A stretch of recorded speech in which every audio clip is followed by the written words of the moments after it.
tunaangalia jinsi ya kuanzisha biashara au kampuni na mbinu za kuikuza. Kuikuza yani ilikuwa iko kama mbegu ya haradali. Nataka sasa sasa mimi nataka kuingia hapo kwenye operations. Kwa hiyo kaka alichozungumza nataka niongezee kidogo tu. Hii ilikuwa ni namna unavyoanzisha, unavyoestablish. Lazima uanze na idea, na amegusia idea vizuri. Mimi idea yangu niliipata kwenye utulivu. Idea ya kampuni yangu nilipata kwenye utulivu. Ukikaa kwenye utulivu unapata mawazo na unaweza ukajikuta unahitaji kufanya maombi, kumwomba Roho Mtakatifu upate mwanga. Kwa hiyo usikurupukie biashara. Usikurupukie biashara. Biashara ni kama useja, yani ni kama unavyoona padri anatumikia huko.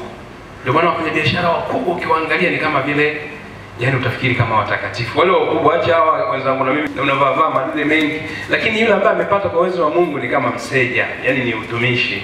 Kwa lazima idea yako iwe imetoka wapi. Lakini lazima uwe na jina la biashara zuri unapoanzisha biashara. Chagua jina linalovutia.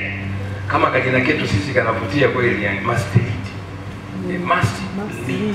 Hata ukisema, hata ukiambia watoto tunapokaa nao tunasema nataka muwe na must lead spirit, roho ya kuongoza. Lakini tukachambua ile maneno ndani yake. Upendo na nini na nini. Chagua jina zuri. Lakini pia lazima ujitahidi ulisajili unapoanzisha. Na sasa hivi mfumo wa usajili umekuwa mwepesi. Sio lazima usajili haraka, lakini lazima usajili. Uwe na kaofisi. Sio lazima ulipe, unaweza kaanzia nyumbani. Yani chumba chako pale na kaofisi yumo, lakini lazima ujulikane unatoka wapi. Lakini ni vizuri una vitu vidogo vidogo. Bwana hizo business card hapa, siku hizo unaweza kazichapa, ukatengeneza mwenyewe. Tembea na vitu ambavyo unaweza ukawapa watu vyenye jina lako. Vinaleta heshima fulani unapoanzisha biashara. Chagua rangi unazopenda. Wewe unapenda rangi gani? Anza kuzitengeneza, ziweke pale. Kama mimi kampuni yangu napenda iwe na rangi hii. Mimi nimependa rangi nyeupe na kijani na rangi ya carrot. Ndio lazima hizo rangi. Unaona hata pale akiingia kila Jumapili mavazi yake yana nini? Yana rangi. Chagua rangi yako, anza kutembea nayo hiyo rangi. Ukipenda nyeupe kabisa unachukua rangi nyeupe. Lakini lazima ushirikishe moyo wako, nafsi na roho kwenye hizo biashara. Ni mambo muhimu sana. Sasa miongoni mwa mambo ambayo kwa experience yangu, wala mimi nataka niwafundishe kwa sababu mimi napitia. Of course nasoma na vitabu sana, lakini nataka niwashirikishe na naomba Mungu anisaidie niongee ukweli. Kwa sababu miongoni mwa changamoto za motivational speakers wengi ni kuongea mambo ambayo hawayafanyi. Alafu yeye kiondoka hapo baadaye mnajikuta vitu vinagonga. Ndio maana kuna grupu hapo alikuwa anaongea vitu ambavyo nikawauliza. Unaweza kwenda kulinda usiku je? Yaani mnaweza mkalinda usiku? Maana miongoni mwa kulinda ni kulinda. Sasa tunajadili mambo ambayo tutaweza kuyatumia. Kwa tujitahidi yawe ya kweli. Tulipokuwa SUA tuliambiwa tuandike project proposal. Basi ya kundi likaandika tutafungua mradi wa maua. Maua haya nature sababu yanalipa, tutafungua nini, tutauza nje ya nchi. Sasa mimi nikajiuliza hao jamaa hajawaita kulima mchicha nini na nini, wanaenda kufungua ile maua ambayo yanahitaji mifumo mikubwa ya greenhouse, soko lake liwe systematic. Inatakiwa mazingira yawe controlled sana. Nikaona ni mradi ule wa kupata marks. Kwa hiyo unapata 90, una graduate, unavaa yoho, kila mtani ile unaandika haya apply. Na ndio shida tunaipata sana. Sasa maswali ambayo tumejiuliza kila kundi ukisikiliza na nawaalika wenzenu wakiwa wanazungumza wasikilizeni na andikeni. Mimi nikija nitaongezea yale mengine ninayojua. Lakini hayo yatajibu 80% ya vitu ambavyo vinafanya biashara ikue. Ndio maana kuna kundi namba 2 hapa wenyewe watatuambia kuhusu namna ya kudhibiti au kupunguza matumizi. Yaani ukitaka biashara yako isikue, matumizi yakikupiga sawa ni kama vile unazama kwenye maji. Yaani maji yakishafika hapa umeondoka. Matumizi ni very important. Tutaongea mambo mpaka tutakesha, lakini kama hujui kumanage cost, yaani biashara yako haiwezi kukua. Kundi namba 1 litatuambia vyanzo vya kipato. Kwa sababu unahitaji kipato ili kampuni iweze kuchanja mbuga. Na tukisema kukua kwa biashara, hata hizi kampuni kubwa wanaangalia mwaka jana mwaka huu umetengeneza faida kiasi gani. Sasa lazima uwe na vyanzo vya kipato. Lakini kuna kundi namba 3 litatuambia ni sababu gani sasa biashara nyingi zinakufa. Na wewe jichunguze. kama ulifanya biashara, ni vitu gani vinafanya biashara zinakufa? Wakishatujulisha hayo na tukichanganya na yale tunayoyajua, tukitoka hapa tunaenda kuacha yale mambo ambayo yanafanya biashara tunayaacha kabisa. Na vyanzo vya kipato tukiambiwa tunavitumia. Namna ya kudhibiti matumizi tukiambiwa tunakwenda kufanya application, tunakwenda kutumia. Then baada ya hapo tutakwenda na nyongeza nyingine na tutakwenda wakati wa maswali, na kama kawaida yangu nitawaga tena na mambo mengine 12 ambayo yanafanya biashara zikue kwa experience yangu mimi. Lakini ugumu wa kujua vyanzo vya mapato, yaani ni kitu gani nilifanya nipate pesa. Na kwa taarifa yenu, kuna watu hapa, mimi nakwambia, tuache watoto labda ambao wanakaa kwa wazazi. Kuna mtu hapa na wiki nzima anatumia tu pesa lakini hajawahi kuingiza. Sasa unapata ujasiri gani au amani gani kutumia zaidi? Na ndio nilitaka nishindilie point. Kama tunataka biashara zetu zikue, siku zote jitahidi uwezavyo kudhibiti matumizi. Yaani miongoni mwa sababu ambayo ina akaunti ya asilimia zaidi ya 90 na rani mpaka 80 mpaka 90 ya biashara nyingi kufa ni kushindwa kujiendesha. Yaani matumizi yanazidi. Of course kuna nyingine za uaminifu, migogoro na nini na nini, lakini kubwa nini? Matumizi. Wala lokopo ile semina iliyopita nilisema kwamba baada ya kuajiriwa nilijiunga na rafiki yangu mmoja, tukaanzisha kampuni inaitwa Ageco Energy. Tukakaa pale Riverside. Ile akili yetu ya kutoka kwenye kuajiriwa tukaenda nayo kwenye biashara za kujiajiri. Kumbe akili au lifestyle ya kuajiriwa na kwenye kujiajiri zinatofautiana kabisa. Mjasiriamali kunywa bia, eza atajificha, agonge mwenyewe fasta, akalale, au atakunywa weekend au kwenye sherehe. Hiyo kweli. Sasa chukua kama homework. Kwa hiyo tulipofungua ile kampuni nilizungumza, tulifilisika tukafeli, na mimi kabidi nitafute kazi chap sababu nina watoto 4. Nika-apply nikapata, baadaye nikaacha tena. Lakini tulifeli kwa sababu ya matumizi bila plan. Na hiyo hoja inaungana na hoja ambayo kuna kundi limesema unakuwa na hela kidogo, una mambo yaani unakuwa na hii inasumbua sana watu wengi na hasa vijana. Yaani tunaweza kuongea project hata hii ya mama hapa ya kukaanga hizi na kuzitembeza. Alafu unakuta kijana kutoka chuo kikuu anamshauri kwamba hii ndio uipaki namna hii, alafu kuna teknolojia ya kuisambaza. Yaani unakaa unaminya inasambaa. Huyu mama anatembea kwa miguu. Huyu kijana anakwambia kuna teknolojia. Sasa ukimpa hii aisambaze kwa teknolojia anafeli. Hapati mteja. Na teknolojia anakuambia inahitaji 400,000 500,000. Na kati huyu mtaji wako ukiangalia haufiki kule. Kwa hiyo kuna changamoto hiyo.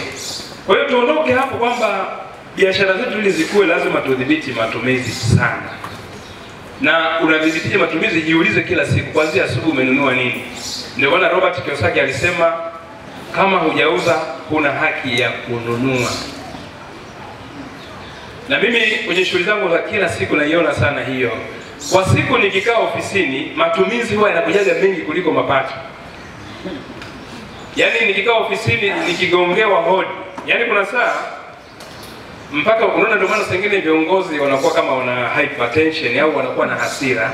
Ni kwa sababu unaingia tu unaambiwa mafagio yameisha. Hujakaa tena hivi unasikia kuna ukuta una crack kule unatakiwa uzibwe. Hujakaa kuna mmoja kamsukuma mwenzake kadondoka anatakiwa apelekwe hospitalini. Wakati anaomba mtu apelekwe hospitalini unajua gari haina mafuta. Yaani asubuhi na kuna baridi, hiyo jasho linaanza kutoka na kuna baridi. Sasa ukienda mpaka jioni unaona matumizi huwa yanakuja sana kuliko mapato. Ndio maana ile kundi tukaliomba litusaidie vyanzo vya mapato. Sasa kitu ambacho nataka uandike na ukikumbuke, siku zote biashara ndogo inapoanza, kuna mambo utake usitake. Kama unamaanisha biashara yako unataka ikue, lazima uyaache. Kuna mambo lazima uyaache biashara yako inapokuwa katika level ya take off. Marubani wanasema kwamba ndege inatumia nguvu nyingi sana wakati wa kupaa pale, take off. Ikishakuwa kule juu nguvu kidogo. Na nishawahi kupanda ndege rubani alipokuwa imenyooka kule juu, rubani akatoka akaja kuongea na sisi huko. Na akatuambia kabisa mimi ndio rubani wenu. Na kitu kiko hivi juu chenyewe. Sasa tunajua vipi jamaa anaacha kule mbele? Ni kwa sababu kitu kishanyooka na hakitumii nguvu nyingi. Sasa kama uko hatua labda tunasema kampuni ili grow, unataka labda uende niseme labda miaka 5 au 3, lazima hapa ulipo sasa hivi kuna mambo lazima uyaache. Utumie nguvu nyingi sana. Na mambo gani ya kuacha? Ndio mambo tunayozungumza kubana matumizi. Lazima uyaache. Na mambo mengine ambayo nayashuhudia lazima tuyaache tunapoongeza sasa katika tunapobana matumizi ni kwamba kuwa na vipaumbele. Lazima uweke vipaumbele. Kuna biashara zetu ndogo ndogo, kuna vitu hivyo uwezo ukafanya vitakula gharama za bure tu. Kwa mfano tumeongea baadhi ya mambo ya kuna baadhi ya kodi ukiwa kwa mfano biashara hizi ndogo ndogo hulipi. Lakini ukishafungua kampuni kuna hizi kodi kama siju za mnenda SDL unatakiwa ulipe hizi kodi za kubwa za kiserikali za mafunzo ya watu kazini, sijui mishahara ya nini na nini, withholding tax. Hiyo una biashara unafanya huko hata serikali haikuangalii. Ni kwa sababu wanajua level yako bado nini? Bado ni ndogo. Kwa hiyo weka vipaumbele. Vipaumbele huwa vinasaidia sana kupunguza matumizi. Sema hiki ni kizuri lakini kwa sasa sikitaki. Kuna kijana wangu anapenda kunishauri, baba, mbona baba simu yako ni ya kawaida sana? Kila siku ananiambia mtoto anataka mimi nitumie simu gani? Na anaumia kabisa. Anasema ningekuwa baba ni wewe ningenunua simu milioni 2. Sasa ni zile tu akili. Mimi kwa sasa hivi simu kama hii ya kawaida inanipa kila kitu ninacho taka. Lakini kwa nini nikimbilie ile simu kwa sasa hivi na naona kuna vitu bado naweza nikavifanya? Kwa hiyo lazima angalia vipaumbele. Kingine ambacho kinasaidia kupunguza matumizi ni ni kutunza vitu ambavyo unavyo. Kumbuka kitu kikiharibika sasa hivi unatoa hela. Lakini ukikitunza ukitumia kwa muda mrefu una save. Si kama dada umeelewa? Yaani usidharau vitu. Kuna mtu mmoja nasikia alikuwa amevaa miwani kwa muda mrefu sana, kiasi kwamba akasahau kama ana miwani. Lakini akaenda klabu na mwenzake wamecheza miwani chini, ikavunjika. Sasa ile miwani ilipovunjika akawa haoni vizuri, ndio akagundua thamani ya miwani aliyokuwa nayo. Kuna vitu ambavyo tunakuwa navyo pale nyumbani, unaviona vya kawaida na unaviteki hizo, vikija kuharibika vinakukosti, na ndio hapo pesa badala iende huku inaenda kwenye vitu vingine. Kwa hiyo tunza vizuri vitu ambavyo unavyo na vitumie economically. Simesha kuna ile clip ya mwanafunzi mtu ambaye hajaajiriwa anapotumia tissue nyumbani. Na clip ilikuwa inazungumza kwamba kijana ambaye yuko kwa babake na mamake anapotumia dawa ya mswaki na anapotumia tissue. Uliona? Yaani kwa baba anaomba tissue mtu dawa ya mswaki badala ya kuminya huku chini anaminya katikati. Hapo anapominya hivi anaimba wimbo, inadondoka anaenda kuchukua nyingine. Sababu siko nyumbani. Lakini akianza maisha anaminya kutoka chini.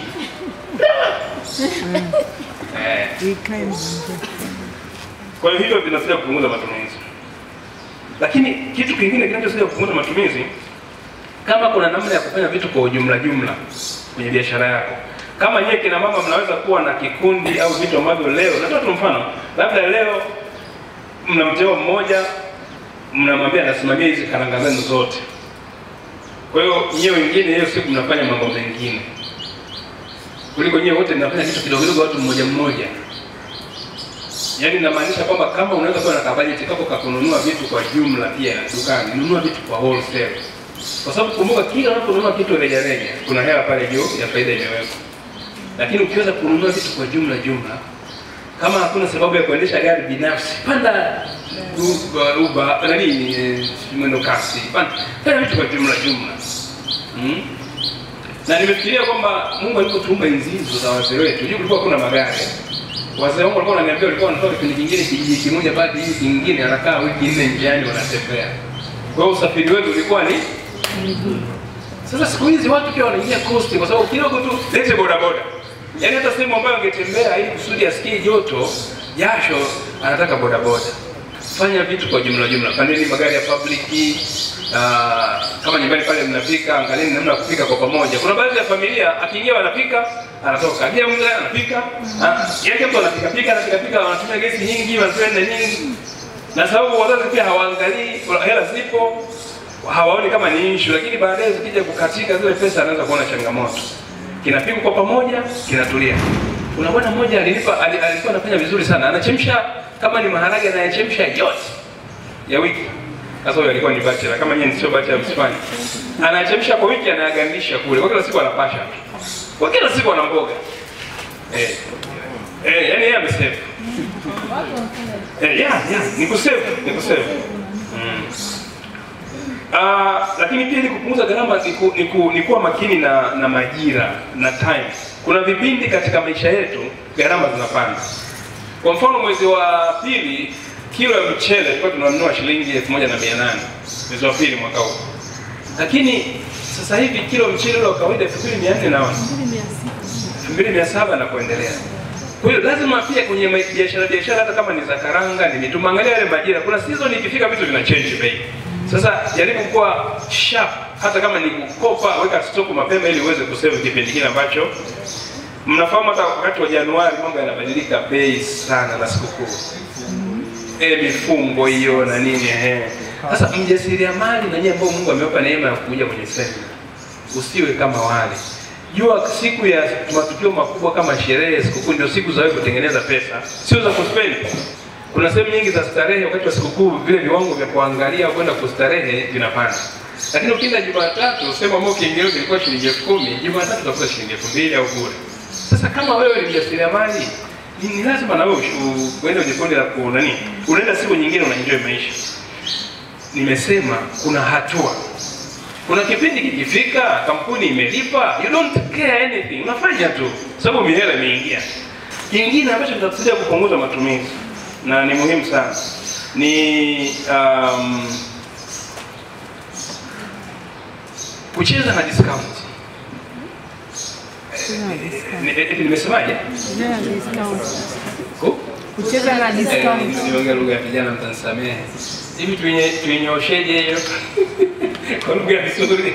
Yaani changamkia discount au omba punguzo la bei. Yaani usijidai wewe unazo. Mimi na rafiki yangu tumegraduate mwaka mmoja. Alikuwa kila siku tukienda mikoani kwenye kazi. Nikifika mimi hotelini napenda kuuliza. Lete menu, lete bei. Nataka kula wali samaki. Mimi napenda kuuliza shilingi ngapi? Huyu jamaa wangu kila siku ananiambia mkufia. Yaani hapo tumetoka chuo cha Sokoine, tuna miaka 2 tu tumeajiriwa. Ananiambia mkufia, kwa level yako wewe sasa hizi kuna hii kampuni inakulipa. Kipindi hicho tulikuwa tunalipa mshahara 4,500. Wewe sio wa kuuliza bei. Ukifika hapa wewe agiza mkufia. Kwani ikiwa 10,000 utashindwa kulipa? Sasa yeye kama ndio principle yake, na kwa sababu na ule ujana una wallet na 200,000. Kipindi hicho wewe ukitembea na wallet na 200,000 hapo, unakwenda sehemu unakaa unasikia leo namna nini, mbuzi choma kidogo, kambuzi na ndizi ya mzuzu. Wewe lete mbuzi na mdani. Haulizi bei. Na hapa mjini sasa unataka upigwe na vijana hao, kunaenda kaanza kuagiza vitu bila bei. Kama ilikuwa 1,000 na kama shilingi 10,000. Kwa hiyo yule jamaa kila siku ananiambia usiulize, lakini mimi sio mwaminifu sana kwa kuuliza bei kwa sababu bado ninaheshimu pesa. Kwa hiyo ninauliza bei na ikiwezekana unaomba discount. Omba sana discount. Kwa sababu wafanya biashara wengi wana margin wameweka ya discount, na hata biashara kubwa duniani watu wanaongea kuhusu discount. Si ndio jamani? Kingine ambacho kitatusaidia kupunguza matumizi, alikuwa anasema Trump kwenye kitabu chake cha Think Like a Billionaire. Uje Trump sio marehemu, bado anaishi. Kwa sababu kuna watu ukiwaambia, hata kwenye Biblia takatifu, kuna watu ukiwaambia labda Yakobo, sijui naye anasema hizo pengine ni story tu. Mimi napenda kujijengea hoja kwamba kwa mtu anayeishi huyu Trump, miaka labda 30 ijayo, kuna watoto wakimsoma huyu watafikiri ni story ya kutunga. Lakini mimi na wewe tunajua yupo, si ndio? Yeye pia anasema kwenye kubana matumizi. Naam. Captain the middle man always. Lakini kuna mtu nimesema hapa ni kizuri, amesema kwamba kama watu wakikudharau ni kwa faida yako. Ujue huku kwenye maisha yetu, hasa kina mama, nadhani hili linawaumizaga sana.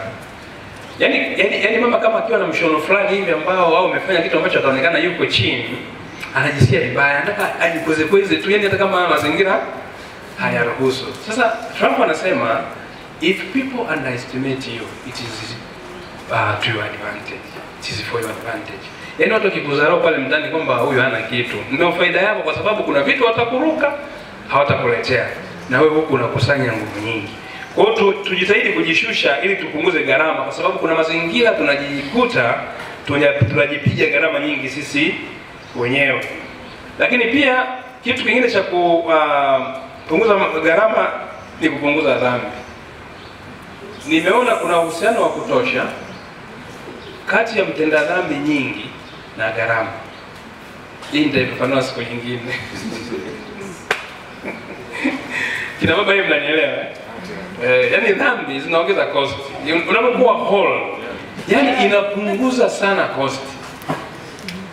Kwa mfano chukulia tu siku umepanga kila Ijumaa ni siku ya kufunga kwa mfano. Kila Ijumaa unafunga. Of course kufunga hatutakiwi kwamba ufunge ili utunze ile pesa.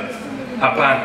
Lakini hata kama kile chakula ambacho ulitaka uwape watu wakale, ukawapa kile chakula, lakini kwa kufunga kwako na kutulia, kuna gharama utaepuka.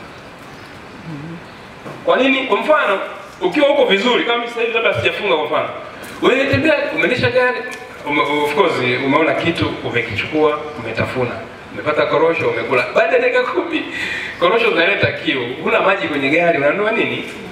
Maji. Hujakaa sawa, umeenda mbele tena, sababu umeshakunywa maji na nini, umebanwa na haja ndogo. Nataka tu mfano, huko barabarani unaona choo cha kulipia, unapaki gari, unaingia wapi? Choo cha kulipia. Lakini hii ngome ilianzia wapi? Kwenye kula korosho, kwenye kunywa maji mengi ukiwa barabarani. Na ina mnyororo mwingi, na unakutana na rafiki yako anakwambia, "Mkuu, hebu tujue tuajenge kidogo hapa." Na idea mnakaa kwenye meza, mhudumu anakuja, "Vipi?" Na unaangalia saa 7, si bora nimnunulie lunch huyo. Umepiga lunch. Ndio gharama zinazidi kwenda. Lakini mtu aliyefunga akasema leo nataka nimwachie Mungu siku yangu. Kwa hiyo nilichofunga leo nitampa maskini, sawa. Lakini zile gharama nyingine related unaziepuka. Na ikifika jioni una afya nzuri na umesave pesa zako. Ndio maana matajiri wengi ukweli wako very simple ukiwaangalia. Ndio maana mpaka watu wanasema mbona huyu kama vile anatumia dawa huyu, mbona ana t-shirt tu kila siku anavaa t-shirt. Ni kwa sababu raha yake pia ishahama. Unajua kuna raha ambazo ukifika level fulani sio raha tena. Kwa hiyo idea yangu ndio hiyo kwamba dhambi zikizidi, ukiwa whole unapunguza cost. Na ndio maana tunaposema Baba yetu uliye mbinguni, jina lako litukuzwe, ufalme wako ufike. Yaani ufalme wa Mungu ukikushukia kwenye biashara zako, unaweza ukakaa bila kula, huna kiatu, afu unajisikia amani na hela zinazidi kuja. Wateja wanazidi kuja. Baadaye unajikuta wewe unaenda kuwapa tu masikini, unapita unaona wewe anaishi na msaidia, kwa sababu ndio mtana watu wenye ufalme wa Mungu ni matajiri, kwa sababu Mungu ameshawapa na wao, yani sio walafi na sio mafisadi, kwa sababu alicho nacho ndani, yani ni utajiri mkubwa na utajiri unazidi kuja. Ndio maana Vatican inaongoza duniani pia kwa utajiri, lakini kanchi kadogo, lakini kako very well Vatican. Kingine nimalizie hapo, yako mengi nimeandika kwenye vitabu pale vya kupunguza matumizi, nimeandika mambo mengi. Kingine ni mambo ya mahusiano. Mahusiano haya sio ratibiwa na yana gharama nyingi sana. Mahusiano haya yako kama mahusiano ya jinsia mbili au mahusiano ya marafiki. Kuna dada alizungumza pale na marafiki sio na nini. Sasa jitahidi sana kudhibiti mahusiano.